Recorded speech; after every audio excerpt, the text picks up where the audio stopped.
actually establish a security like with God and within myself, even though there was no security outside and like the physical aspect. Just like make everyone laugh, but it really was just all an act. I learned how to like make friends, but keeping friends and making those deep connections and friendships was really hard. Welcome to the Rain from Within show. I'm Shane, your host. Everyone has a story. Sometimes the hardest part is not what happened, it's never feeling like you're standing on stable ground. Today's guest is Kyela Prince. Kyela grew up constantly on the move after her parents' divorce. By age 21, she had moved 19 times. What the heck? That's incredible. Living everywhere from her own bedroom to strangers' homes to sharing a 28-foot camper with her family. Instability became normal and packing up became routine. On the outside, she was the smiley, funny kid, but on the inside, she was battling depression, self-judgment, and a performance-driven mindset built around staying one step ahead of rejection. But at some point, pretending to be joyful was not enough. And in this convo, we're going to talk about identity shaped by instability, masking pain with humor, faith as a foundation instead of escape, and what it takes to move across the country with no job, no safety net, no guarantees except for belief. This is a story about learning to build stability within yourself when life won't hand it to you. If you enjoy these convos, make sure you like, subscribe, drop a comment of your biggest takeaway, and share with someone who needs to hear it. Kyla's a beast. She's been a part of Strength for a fat minute now, for over a year, I believe. We talk about in the pod. But above all else, I hope you enjoy the show. Kyla, thanks for coming on.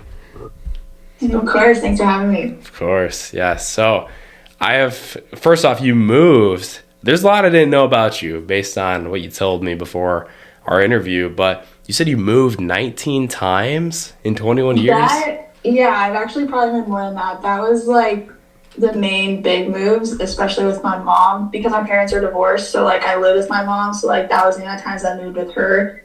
And then my dad also moved a few times. So if you wanted to count like all the little tiny individual ones that I was kind of a part of, it'd probably be even more than that. Dude, tell me about that. Like okay, when did it stop feeling like, at what point did moving stop feeling like temporary and just kind of like who you are, like part of what you do? Definitely when I was like 15, after my mom got divorced from my stepdad that she was married to for like a little over 10 years. Then like it started becoming repetition where we were just like moving all the time, and I was just kind of like, this is it. Dang. Well, yeah, I've only moved one time in my life, and it was when I was 5, and I barely remember it. It was from Milwaukee to La Crosse. So you moving, like, can you tell me like, how many different like states you moved, or was it mainly just like the building you were in? It was 5 different states. So Washington, Idaho, Montana, lived in Missouri for a little while. My dad's in Oregon, and then I'm in Florida now, so. Yeah, I know. Oh, we were going to collab, dude. I think we were talking about that, but I'm not in Florida right now. Hopefully I'll come back. I'm in Wisconsin now. But yeah, so, and remind me, how old are you, Kyla? 21. 21. Dang, dude. I thought we were closer in age. I'm getting old. I'm going to be 26 like in 2 weeks. But yeah, 21 years, obviously. 19 moves. That's crazy.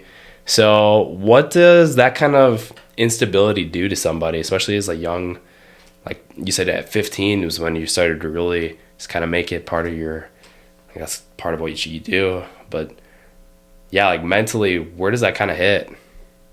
I mean, definitely for making friends, I learned how to like make friends, but keeping friends and making those deep connections and friendships was really hard. And then as far as like the stability side, there was just no sense of security, I guess. And it was something that I always wanted to do, and my mom had always intended for us to like grow up in one town and stay there and become established, but that was not the way things went. And definitely from the time I was like 10 to 16, 17, went through some really hard mental just really down in the dumps and just kind of performing and putting on an act for everyone. And then just started really pursuing true joy and mental health and all of that when as I got older, and just really doing my best to actually establish a security like with God and within myself, even though there was no security outside and like the physical aspect. I love that. Okay, so talk me through some of the different spots that you lived. You said you lived in like campers, strangers' houses, and your own room. So, what was like, if you don't mind me asking, like, what was like one of the craziest spots that you've lived? I lived in a camper in the middle of nowhere, on like an acquaintance friend's property for a little while. Like they had no water hookup and no like sewer hookup or anything. So Wow.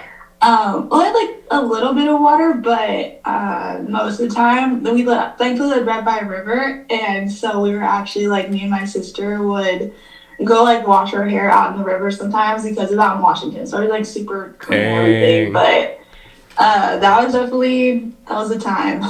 Obviously, it's fun to laugh about now, but I'm sure in the moment you were like, "Gosh, like this is not it." Did you feel that? Well, I grew up in the mountains my whole life and everything, so like camping and roughing it was It like was fine so or whatever. okay. But doing that for months is definitely has its tolls, especially when there's no AC in the summer. Yeah, But other than that, like I really didn't think it was bad, and that was at a time where it really was okay, and it was just kind of like focusing on the relationships that I had with my family and um, just kind of like living through life. I don't know, it was just kind of like a norm at that point where it's like it wasn't something that was super weird or something to be depressed about. It was our like living situation. It was just kind of like the relationships and things outside of the living situation. got So, you. Okay, so just to make sure we're on the same page, when did the divorce happen? uh, so between our two parents, I've seen six marriages. Okay, So my mom has been divorced a few times, but the divorce that like really impacted us because it was our stepdad for like 10 years was when I was 15. the big one. Got you. Okay. Yeah. So, including that, you've also expressed to me that you became very like performance driven early on. Mhm. Can you talk to me a little bit about that and what might have caused that and or like what do you feel like you were trying to earn back then? It was definitely so like also growing up with siblings and having like and my mom was also healing from her own trauma, so just kind of like having the repercussions of that growing up because she really did grow up crazy, sadly, but having repercussions of that and like her figuring out her stuff and then like kind of like me wanting to be the golden child and really just make sure that everybody else is okay. Mm, I like felt super depressed when I was like 10, and then so like behind closed doors just like constantly crying and constantly sad, but whenever I was around people trying to be like super funny and outgoing and confident and just like make everyone laugh, but it really was just all an act and it really was hard. So dang. Okay. So, you mentioned this quote to me. You said, judge them before they judge you. Like that kind of mindset. Talk me yeah. through when did you realize that that was kind of hurting you? So definitely when I started making friends around 10, 11, in a place because we lived in one place for a good like few years, a little over 5 years, Mm, and making friends there that I found out weren't really my friends in the long run. So it was just kind of like, and then growing up, like becoming a teenager and going through all the different changes and everything, you just get really insecure, anyways, on top of everything. So just not having the security or establishment and then being thrown into trying to make friends and be the good kid on the outside and all of that, it was just, I became super judgmental in my own head. And like, comparison was just huge for me. It was so bad.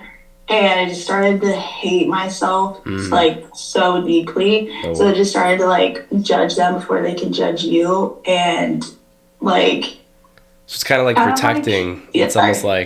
It's almost like nah. Like if they're gonna judge me, I'm gonna judge them first.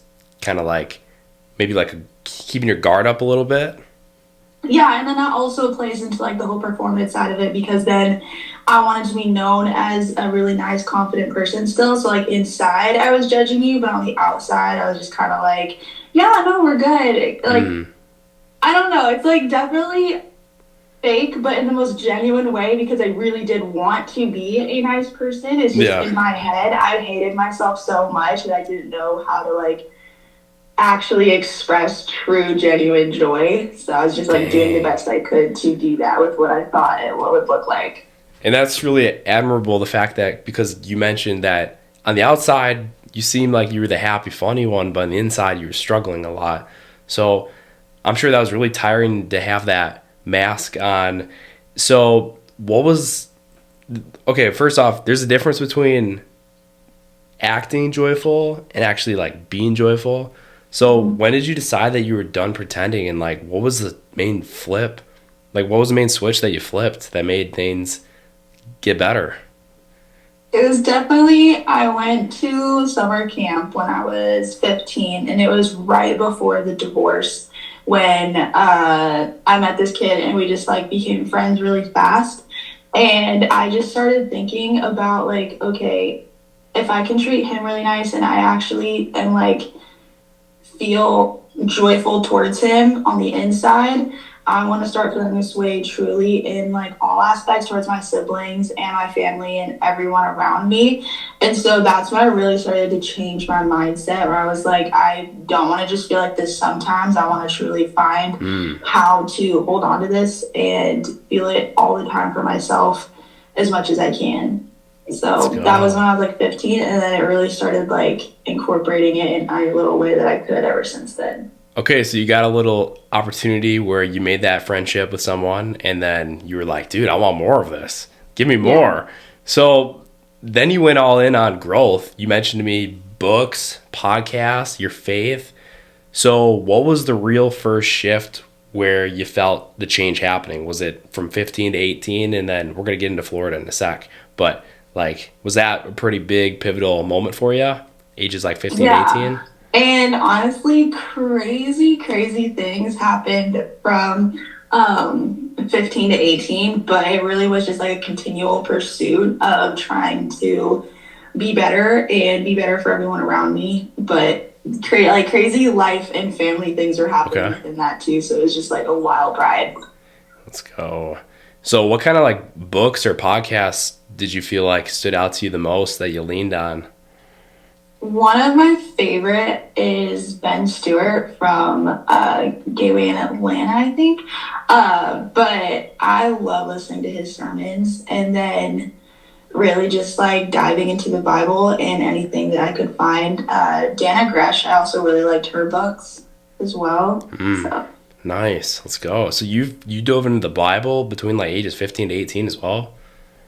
yeah, I grew up in the Christian home. So it was like I always believed in God and went to church and all things. And I did have like a personal relationship with God, but it was always struggling to actually have a connection with him. So like I had a relationship, but it wasn't super deep. It was always just kind of like trying to feel God. And then when I was 15, it really was just like that diving deeper and actually finding a true connection with him.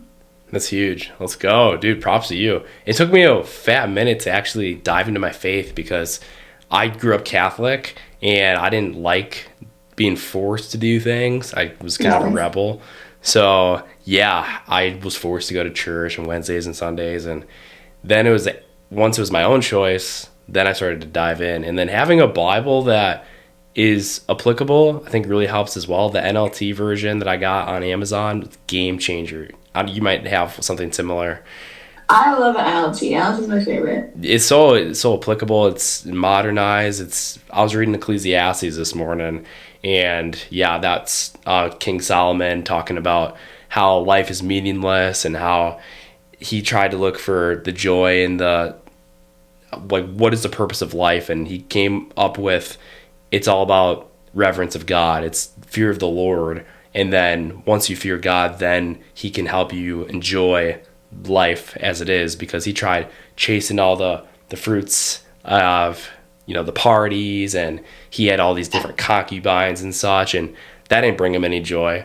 But he also, I don't know, I could go on a whole tangent on Ecclesiastes, but long story short, I'm really glad that you found your faith so early. That's really admirable.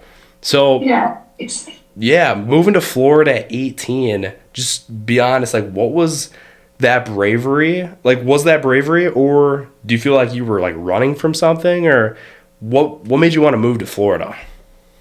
I had always wanted to go to Florida in general. I had never really been out of the Pacific Northwest except to Missouri just a couple of times and then living there for like a hot second with my grandma. Mm. But I just really always wanted to go to Florida and I always wanted to go to school there. So when I was 18, I went to Universal Technical Institute to pursue auto.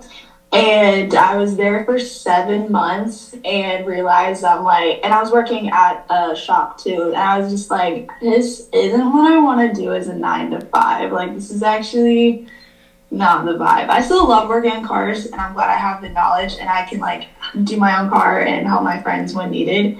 But I was in school housing. And so dropping out of school meant that I had like no place to live. And I was like, this is like just really messy. So I went back home for 11 months and like moved a couple times or a few times within that 11 months. Mm-hmm. I think I actually moved like 4 times within that 11 months. And then got my personal training certification and started pursuing fitness. And for some reason in my head, like fitness and personal training was always something that I had thought of even when I like as a teenager. And I have no idea why, but out of the two things, being an auto mechanic and a fitness whatever and whatever it was, I like was like fitness would be way harder for me. So What? Even though you're way more passionate yeah, about it? I have no idea why I thought that. Yeah. Okay, I want to get into the fitness coaching in a sec here. Take me back to going home for a year. Did that feel like starting over? Or did that feel like you were leveling up? Like, how did that feel to go out to Florida and then have to come back? Going to Florida at first was really scary. I thought that, like, I don't know, I am someone that feels everything last second. So it wasn't until, because my mom helped me move over, it wasn't until she was literally leaving that it sunk in. And I was like, wait, no leaving. But then, like, a week later, I was fine and I Mm, did good for 7 months. And then making the drive back over because I was driving both ways so I got up my car. So it mm, was like a 4 to 5 day trip. And I made the drive back over by myself, which was crazy. And then that transition was definitely hard. I didn't feel like I was restarting, but that was the first time I had ever not finished something. Like I've been in sports my whole life and everything, and no matter how hard the sport was or the coach was or whatever the case was, my parents were on more of the fence, like, no, finish the season out. So I've never actually quit anything. So quitting school was really hard for me to like get over in my head. It mm, did take a couple years. But I thought of it more as like a regrouping, and it wasn't like a failed thing in the long run. And I really did figure out a lot for myself. And I did get a couple certifications since then, so it's been good. Dude, I gotta tell you something. You motivate the heck out of me because I see a similar story between you and I. I was in Florida for about a year, similar to you, and I felt like I got pulled back to Wisconsin very recently, in like 6, 7 months ago. I thought I was gonna be in Florida forever. I loved it, but things happened, and I talk about it in the good old book. But let's go, dude. You're a beast. Let's go. You got it as well.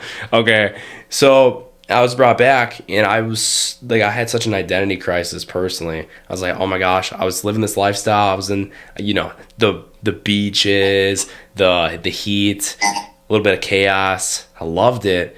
and then you're forced back. And at first, for me, I don't think you experienced this as much.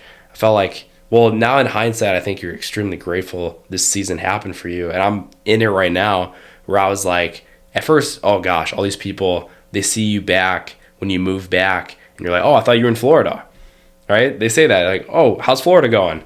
Yeah, well, I moved back. Did you ever experience that?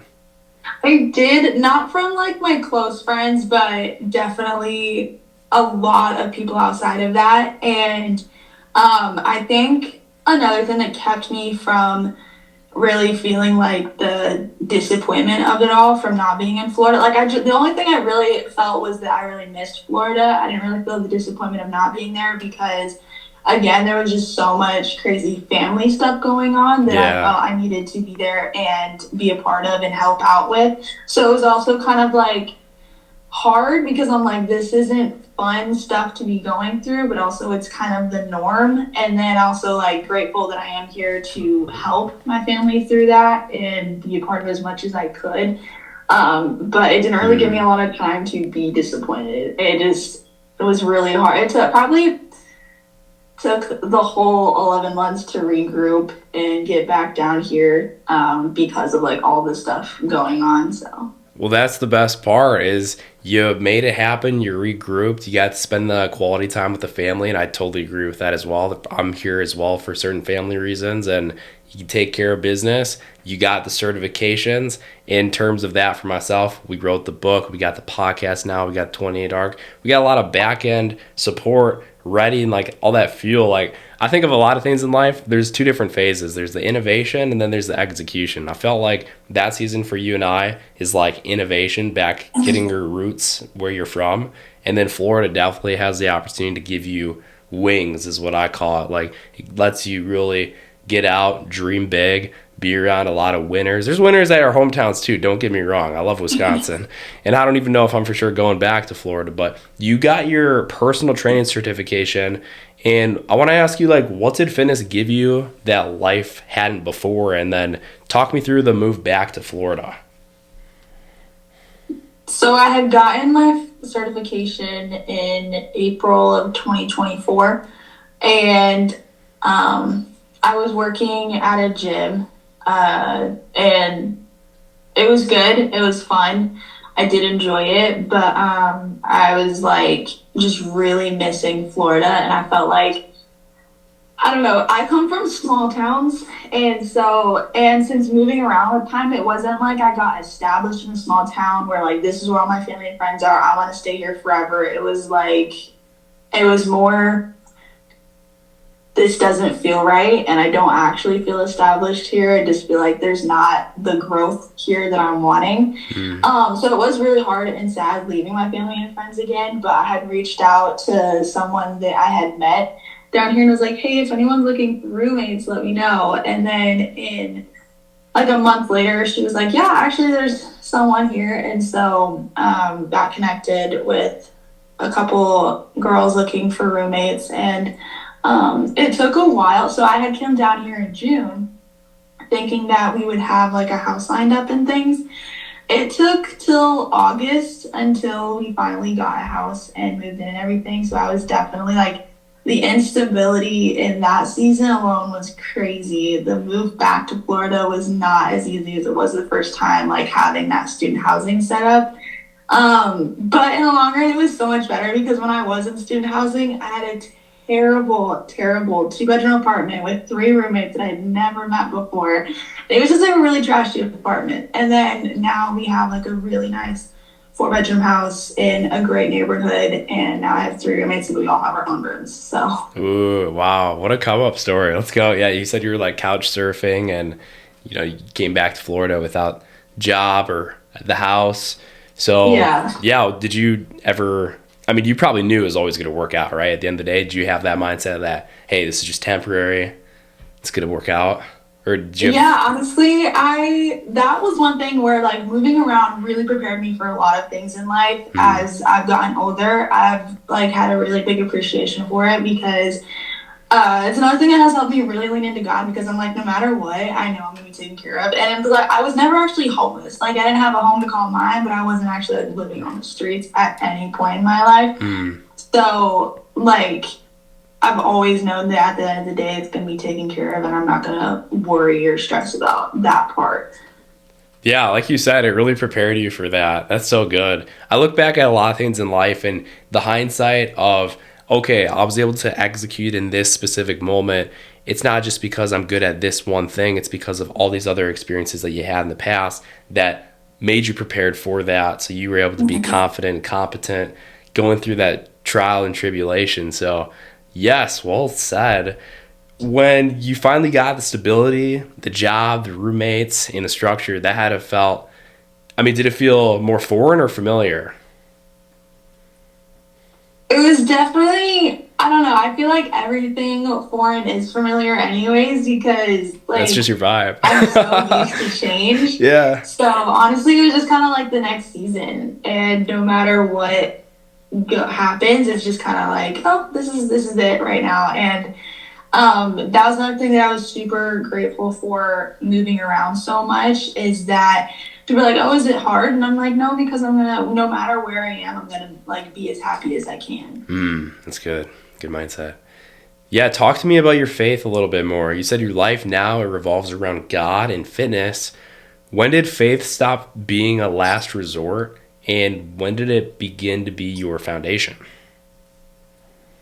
Definitely within that change at 15 because I had gotten baptized at 13, like fully Mm, believed in God and everything, but that change at 15 really turned everything around and became more of like I need this and want this in my everyday life. And then I will say when I was down here for the 7 months the first time, things really wavered and I really like I started out so strong and so good. And then like more distractions and like I was on my own. I didn't have any family or friends. I didn't have a church that I was connected with. And so it really was like the first time where I was like thrown into the lion's den and I mm, had to really depend on God. And I did that for the first couple months and then more distractions came and I really did start struggling. So that was another part that I was grateful for getting back home for a little while was also regrouping with God as well. And since then it's been really good again. I love that. Good, good. You talked about standing firm, but also at the same time being open minded. What does that actually look like in real life? So even like day to day conversations, even with like my close friends, if they are going on about something, or if like I think that I am right in something, I just want to have an open mind to them telling me that I'm wrong and seeing the parts where I can grow. So like standing firm in what I do believe, but being open to growth, even maybe further in what I do believe, or realizing that hey, just because I was told this my whole life doesn't mean it's necessarily right. Okay, so like standing firm in your beliefs, but at the same time being able to having that open ear as to, hey, maybe there's a better way. Yeah. That's good. Yeah, I think it's really important. A lot of people are stubborn, and there's in Proverbs actually it talks about there's like three types of people. There's the fool, there's the mocker, and there is the what is it? Gosh, Proverbs 122. How long will you simpletons remain simple-minded? How long will you mockers relish in your mocking? How long will you fools hate knowledge? Yeah, something along the lines of that. And yeah, the mockers, okay, yeah, the foolish, those people are, I think they know what they could do and they choose. I think most people are fools. I looked it up. Like, majority of people are fools in life and very few are wise. I'd say you're wise, kind of like, I feel like you got an open mind to the to a lot of things, but the mockers, that's like the least amount of people. It's like 5 to 10%. Mockers, like they choose to kind of act out of that arrogance that oh my way's the best way, but yeah.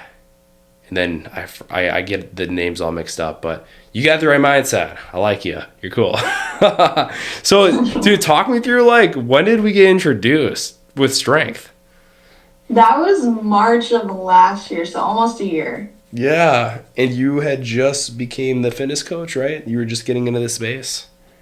So yeah, I got my personal training certification in April 2024, and then became a fitness coach down here in February of 2025, and then found you guys in March.